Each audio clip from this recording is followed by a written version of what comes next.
What we're out here doing today is helping the Aero 4200 cohort from UQ. So we're going to take them airborne. I previously lectured there, gave them a bit of a briefing as to what we're doing, underpinning of the theoretical concepts of the control system in aircraft design.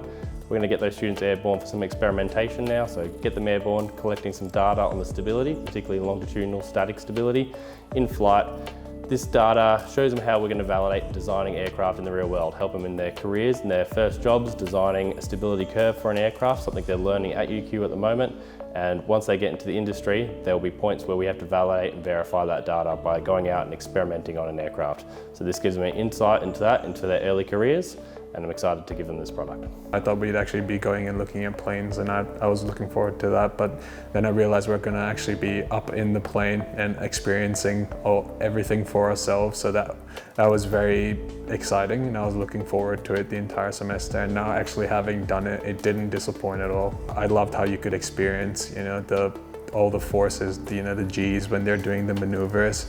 The zero G was also a lot of fun. I've never done anything like that before, so collected all of our data firsthand, and we were being talked through all the tests they were doing. We got to see the interactions between the flight test engineer and the pilots and how this would actually be done.